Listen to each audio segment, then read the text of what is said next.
Hey, DMDongo here with another review from the DM's Guild. This time we're looking at Tome of the Pact by Alex Klippinger on sale for $4.95. This goes out to all the warlocks out there who are tired of firing Eldritch Blast.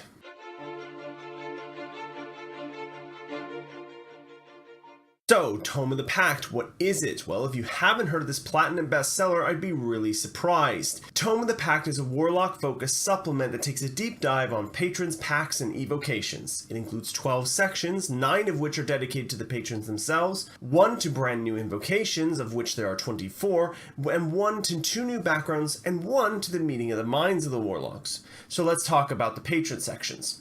All of the ones that are present in the player's handbook and Xanathar's Guide to Everything are here, with explanations of the nature of the patron, in specific, like what their general modus operandis are, and marks of the patron, that is physical alterations that occur as a result of your pact with your specific patron. For example, the air might sparkle or shimmer every time you cast a spell if you have an archfey as a patron, or you might develop a fish-like odor if you take a pact with one of the Great Old Ones. Each of the patrons has rollable tables to give your warlock a bit more flavor.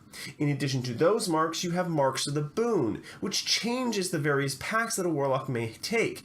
Things like tentacles sprouting from your pact weapon, or your pact tome might always have a prime number of pages inside. Then, each of the patron types move into specifics about who you may be making a deal with, and in some cases suggesting alternatives to the warlock features where appropriate, but all giving some great ideas on how to roleplay that specific type of warlock, and it's not the usual fare you see in the player's handbook. For instance, in the Great Old Ones, you have things like Cthulhu and Hadar, but you also have things like Aboleths and Dendar the Night Serpent or the Kraken. Contained in this section also are 3 new patrons to choose from: the Creatures of Limbo, the Patron of Mechanus, and the Storm Giants.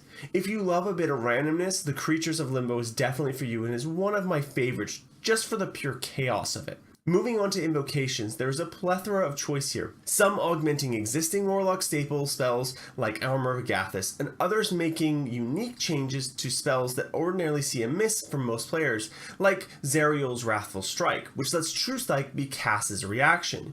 You also have some existing kind of re-themed invocations. If you think about, there are certain invocations within the player's handbook that give you access to spells, there's a few of those as well. The 2 backgrounds that are presented are much what you might expect: an Eldritch Cultist and a Farplane Wanderer, but both are well thought out and given interesting ideas for roleplay. Now, what did I like about this? Well, there's a lot here, so let's get started. I love the first section. It fits so perfectly among a class with such a diverse set of skills and backgrounds, and it was just a joy to read. There's nothing mechanical about it, but it's just a nice bit of fluff that feels right in the meeting minutes of the Great Warlock Harmclive, and it sets the tone for the entire piece. I like that every patron feels like the thought was taken into their quirks and marks. They feel like they might come straight from Wizards of the Coast themselves. Every single one will help a warlock in Potentia make the most unique and interesting creation possible. My favorite, just from the sheer audacity of it, has to be the Pact of the Tome quirk, where you must draw your finger across the bottom of the tome's cover in a swiping motion before it will unlock. The expanded spell list for the new patrons feel thematically correct, and the new patrons themselves feel just as valid as any of the existing ones. I'm going to love playing a Warlock of Mechanus if I ever get a chance to play, with its ability to stabilize die rolls of all types, that is to set them to their average. It's just such a brilliant idea, and I love it. Speaking of the patrons, I particularly like that even existing patrons get some love, with changes to abilities depending on the specific patron chosen. Now, the invocations here, I cannot complain. You have some staples like granting warlocks the ability to cast certain spells they wouldn't ordinarily be able to access, but other things really explain warlock away from being that Eldritch Blast cannon. See meme here. You have things like Ardor of Agathis, which allows you to get some much needed extra temporary hit points and protection for warlocks that they need to get if they wanted to get up close and personal.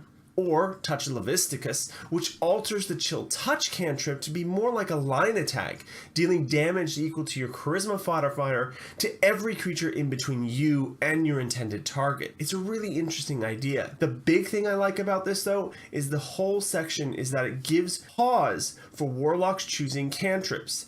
to a far greater degree, and it makes True Strike worth taking, which is no mean feat. No longer are you confined to Eldritch Blast. Well, you might be better off taking Toll the Dead. It makes the choice much more viable and widespread. It's more interesting, I think. Now, what didn't I like about this? It's really hard to find anything I didn't like. The formatting is brilliant, while the art carries the point across perfectly, and that's the point of putting art in something like this. The only real criticism I can levy against it is that there aren't more patrons for me to go after, or that each individual patron doesn't have something specific that changes Warlock mechanically. But enough do that it is a nice to have rather than real criticism. Now, my final thoughts.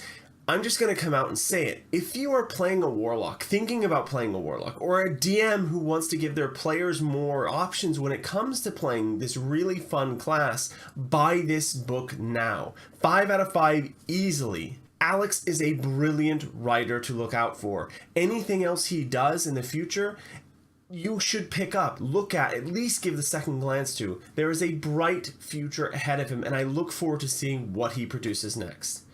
This has been DM Doggo. Please do remember to like, comment, and subscribe. Thank you, and peace out.